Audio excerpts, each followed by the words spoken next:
بسم اللہ الرحمن الرحیم۔ السلام علیکم۔ ابرار حسین استوری آپ کی خدمت میں حاضر ہوں۔ گلگت بلتستان انتخابات 7 جون کو ہونے جا رہے ہیں اور اس وقت وفاق سمیت ہر سیاسی جماعت کی نظریں اس وقت گلگت بلتستان میں ہے۔ سیاسی توڑ جوڑ کا سلسلہ بھی جاری ہے۔ پاکستان تحریک انصاف اس وقت گلگت بلتستان میں مشکلات کا شکار ہے، ایک بار پھر وفاق کی طرح۔ وفاق میں جو کردار چیف الیکشن کمشنر پاکستان ہیں راجہ سکندر سلطان نے جو کردار نبھایا، وہ اب گلگت بلتستان کے ایک الیکشن کمشنر صاحب ہیں راجہ شہباز خان۔ وہاں بھی راجہ، یہاں بھی راجہ۔ اب وہی راجہ والا کردار جو وفاق میں بنایا گیا، وہی گلگت بلتستان میں بھی اپنایا جا رہا ہے۔ گلگت بلتستان سے پاکستان تحریک انصاف کو پہلی بات تو انتخابی نشان نہیں دیا گیا، پارٹی ٹکٹ کے ایشوز ہوئے، اور جس طرح قاضی فائز عیسیٰ نے وفاق میں پہلے انتخابی نشان چھینا پی ٹی آئی سے بلے کا، اور بعد میں جو ہے وہ کہانیاں کر رہے تھے میں نے یہ کیا وہ کیا، ہم نے صرف پارٹی کو ڈی لسٹ کیا گیا تھا لیکن انتخابی نشان تو مل سکتا تھا، یہ وہ باتیں ہوئی۔ مگر اب گلگت بلتستان میں بھی وہی واردات ڈالی جا رہی ہے الیکشن کمشنر کی جانب سے، اور یہاں پر کردار کون ہے وہ بہت جلد سامنے آ جائے گا۔ پھر یہاں پر ایک اور کردار بھی ہے، آپ کو یاد ہو تو وفاق میں پاکستان تحریک انصاف نے جب پی ٹی آئی کو یہاں پر انتخابی نشان نہیں ملا بلے کا، پی ٹی آئی سے الیکشن وہ نہیں لڑ رہے تھے، تو ایک P T I Pakistan Tehreek Insaf نظریاتی لاہور کی ایک پارٹی تھی، ان کے پلیٹ فارم سے الیکشن لڑنے کی کوشش کی گئی تو ان کو کس طرح اٹھا کے پریس کانفرنس کروائی گئی، وہی فارمولہ گلگت بلتستان میں بھی آج نظر آیا ہمیں۔ ایک گلگت بلتستان کی مقامی جماعت رجسٹرڈ کی گئی تھی اسی سال، گلگت بلتستان ڈیموکریٹک پارٹی، اور شروع دن میں سابق وزیر اعلیٰ خالد خورشید نے فیس بک پہ اپنی یہ پوسٹ بھی شیئر کی، پی ٹی آئی والوں نے پوسٹ بھی شیئر کی، جس میں پولو مین یعنی گھوڑا سوار جو ہے وہ شخص یا گھوڑا سوار جو ہے وہ انتخابی نشان کے طور پر سامنے آیا۔ لیکن 24 گھنٹے بھی نہیں گزرے تھے، الیکشن کمیشن جاگا اور اس پارٹی سے وہ انتخابی نشان جو پولو مین تھا وہ بھی چھین لیا گیا۔ یعنی پی ٹی آئی سے جس طرح بلے کا نشان چھینا گیا، اسی طرح پی ٹی آئی سے گلگت بلتستان میں انتخابی نشان جو گھوڑا سوار یا پولو مین تھا وہ بھی چھین لیا گیا۔ اب پاکستان تحریک انصاف وہاں پر مختلف، جس طرح وفاق میں مولی، گاجر، بینگن کے ٹکٹوں سے لڑی، لیکن اس دفعہ گلگت بلتستان میں تحریک انصاف کے زیادہ تر امیدوار گلگت بلتستان کی جو ثقافتی ٹوپی اور شانٹی ہے اس کے انتخابی نشان سے لڑی ہے۔ خالد خورشید صاحب کی جو والدہ ہیں وہ بھی گلگت بلتستان کی جو ثقافتی ٹوپی، شانٹی اور ٹوپی ہیں وہ ان کا انتخابی نشان ہے، اس سے لڑنے ہیں۔ سہیل جو ہے عباس ہیں حلقہ 3 گلگت سے پی ٹی آئی کے امیدوار، وہ بھی اسی سے لڑے، تو بہت سارے امیدوار اس حلقے سے لڑ رہے ہیں۔ اب معاملہ یہ ہے کہ گلگت بلتستان میں بھی وفاق کی وہ گندی سیاست کو انوالو کیا جا رہا ہے، وہی گندی سیاست کا طریقہ کار وہاں پر بھی اپنایا جا رہا ہے۔ وفاقی حکومت وہاں پر متحرک ہے، الیکشن کمیشن کا کردار پہلے دن سے مشکوک نظر آیا۔ چیف الیکشن کمیشنر جو ہے سکندر سلطان راجہ کے نقش قدم پر چلتے ہوئے ہمارے جی بی کے سکندر سلطان راجہ 2 شہباز راجہ صاحب نے جو کام کیا، وہ بھی گلگت بلتستان کے جو جغرافیائی حالات ہیں یا وہاں کے جو معروضی حالات ہیں اس کے برعکس ہیں، لیکن وہ دلڑے سے آج بھی یہ فیصلے کر رہے ہیں۔ ناظرین، اب جو گلگت بلتستان ڈیموکریٹک پارٹی کس کے نام پر رجسٹر کی گئی تھی اور کیا مقاصد تھے، کس طرح کولیشن پہ پی ٹی آئی جا رہی تھی، کس طرح چھینا گیا، اس کی تفصیلات اس ویڈیو میں آپ کے سامنے رکھنے جا رہا ہوں۔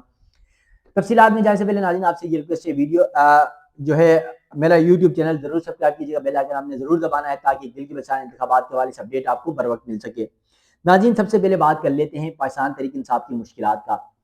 پی ٹی آئی سے جس طرح وفاق میں بلہ چھینا گیا، اسی طرح گلگت بلتستان میں بھی 24 گھنٹے کے اندر پولو مین یعنی گھوڑا سوار چھین لیا گیا۔ اب یہ گھوڑا سوار خالد خورشید سمیت پی ٹی آئی نے شیئر کیا کہ اب گھوڑا سوار پاکستان تحریک انصاف کا امیدوار ہے، لیکن انتخابی نشان ہوگا، مگر الیکشن کمیشن ایسے جاگا جسے پتہ نہیں کہیں سے حکم آیا ہو کہ فوراً یہ انتخابی نشان ہٹا دیں، کیونکہ خالد خورشید نے جو گھوڑا تھا اس کے اوپر سوار کر کے عمران خان کو شیئر کیا تھا، اس سے ایک بار پھر ہلچل مچ چکی تھی، کھلبلی مچ چکی تھی۔ اب اس تمام تر صورتحال میں جو ہے الیکشن کمیشن نے گھوڑا سوار پولو مین چھین لیا، اور اب یہ فارمولہ ہوا کیا؟ اب جو گلگت بلتستان جو ڈیموکریٹک پارٹی ہے اس کے حوالے سے آپ کو بتا دوں کہ یہ ہیں شیر غازی، گلگت بلتستان کے جو ڈیموکریٹک پارٹی کے چیئرمین۔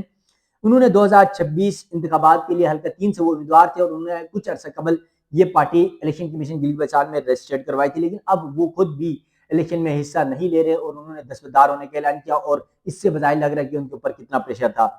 اب انہوں نے یہ تصویر شیئر کی ہے، شیر غازی نے، مرکزی چیئرمین ہے، اتحاد امن اور خوشحالی کے ساتھ ایک گھوڑا سوار پولو مین، یعنی پولو کھیلتے ہوئے ایک گھوڑا سوار ہیں، گھوڑا اور گھوڑا سوار پولو سٹک لے کر، یعنی پولو مین تھے یہ۔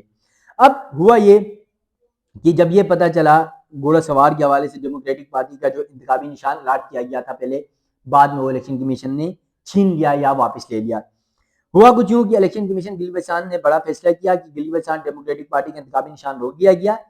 گلگت بلتستان الیکشن کمیشن نے ڈیموکریٹک پارٹی کا نشان پولو مین معطل کر دیا۔ یہ معاملہ گانچے میں سامنے آیا۔ ریٹرننگ آفیسر GBA 23 نے امیدوار عبدالرحیم کو نوٹس جاری کیا۔ انتخابی نشان روکے جانے کے بعد امیدوار کو متبادل نشان منتخب کرنے کے لیے طلب کیا گیا، جبکہ ریٹرننگ آفیسر حمید اللہ باقری نے امیدوار کو RO آفس حاضر ہونے کی ہدایت کر دی۔ گلگت بلتستان ڈیموکریٹک پارٹی کے امیدوار اب انتخابی نشان کے ساتھ میدان میں اتریں گے، اب کسی اور، جبکہ الیکشن کمیشن نے واٹس ایپ پیغام کے ذریعے انتخابی نشان روکنے کے احکامات جاری کیے۔ تو یقیناً یہ انتہائی حساس معاملہ ہے، اور ڈیموکریٹک پارٹی جس پر گلگت بلتستان میں پاکستان تحریک انصاف کیونکہ بلے کا نشان نہیں ملا تو اس سے الیکشن لڑنا چاہ رہی تھی، لیکن اب وہ انتخابی نشان جو پولو مین ہے وہ بھی چھین لیا گیا ہے۔ PTI پہلے ہی پابندیوں کا شکار تھی، مشکلات کا شکار تھی۔ اس سچویشن میں اب پاکستان تحریک انصاف سے یہ جو انتخابی نشان مل جاتا وہ بھی چھینا گیا۔ اب اس کے بعد پاکستان تحریک انصاف کے پاس اور کوئی آپشن تھا نہیں، جو آزاد حیثیت سے تو وہ الیکشن لڑ ہی رہے ہیں ہر صورت، لیکن ان کے لیے مشکل یہ تھا کہ وفاق کی طرح وہی وفاق کی جو گندی سیاست کا فارمولہ گلگت بلتستان میں کیا جا رہا ہے، اور اس کی بھرپور مبینہ طور پر سہولت کاری جو الیکشن کمیشن ہے وہ کر رہا ہے، اور یہ پاکستان تحریک انصاف پہلے دن سے الزامات لگا رہی ہے۔ پیپلز پارٹی الیکشن کمیشن کے اوپر تحفظات کا اظہار کر چکی ہے۔ PTI کو جب گلگت بلتستان میں آل پارٹیز کانفرنس ہوئی الیکشن کمیشن کے زیر تمام انتخابات سے قبل، وہاں پر پاکستان تحریک انصاف کی قیادت کو آنے نہیں دیا گیا، اور اس وقت ہی سب سمجھ آ گئی تھی کہ آخر یہ فارمولہ، یہ طریقہ کار کیا ہے۔ وہی طریقہ کار، وہی واردات جو وفاق میں ڈالی گئی وہی گلگت بلتستان میں ڈالی گئی۔ گلگت بلتستان جیسے حساس علاقے میں اس طرح کی جو کہانی ہے یا اس طرح کی جو کاروائی ہے یقیناً مناسب نہیں ہے۔ گلگت بلتستان انتخابات کے حوالے سے وفاقی حکومت کو بھی، ہمارے اداروں کو بھی، الیکشن کمیشن گلگت بلتستان کو بھی بہت زیادہ گہرائی سے سوچنا اور سمجھنا ہوگا۔ دنیا گلگت بلتستان کے انتخابات پر نظریں جمائے بیٹھی ہے کہ کہیں ان کو موقع ملے، بہانہ ملے اور وہ کرٹیسزم کر سکیں، سوالات اٹھا سکیں۔ یقیناً گلگت بلتستان انتخابات کے لیے میدان سج چکا ہے۔ پاکستان تحریک انصاف آزاد حیثیت سے 24 میں سے 19 حلقوں میں میدان میں اتر چکی ہے۔ 4 حلقوں میں MWM کو سپورٹ کر رہی ہے، ایک حلقہ استور حلقہ 2 ہے جہاں پر ابھی تک اعلان تو نہیں ہوا لیکن ممکنہ طور پر لگ رہا ہے برکت جمیل کو سپورٹ کریں گے۔ خالد خورشید خود کیونکہ الیکشن نہیں لڑ سکتے تھے، ان کو تقریباً 30-35 سال کی سزا ہو چکی ہے، وہ خیبر پختونخوا میں موجود ہیں۔ ان کے والد جج ریٹائر خورشید صاحب ضمنی الیکشن لڑے، جیتے، ڈبل مارجن سے جیتے، لیکن ان کا نوٹیفیکیشن جاری نہیں کیا گیا، بہانہ بنایا گیا کہ الیکشن کی ضابطہ اخلاق کی خلاف ورزی کی گئی۔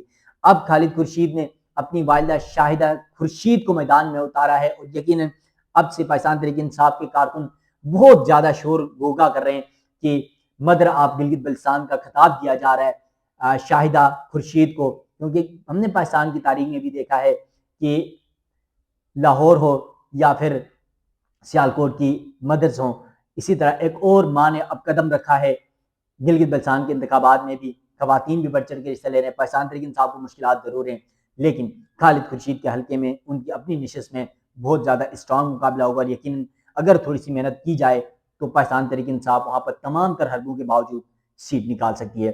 ناظرین، گلگت بلتستان انتخابات کے حوالے سے مزید جو اپڈیٹس ہوں گی وہ آپ ناظرین کے سامنے رکھتا رہوں گا۔ مجھے دیجیے گا اجازت، اللہ حافظ۔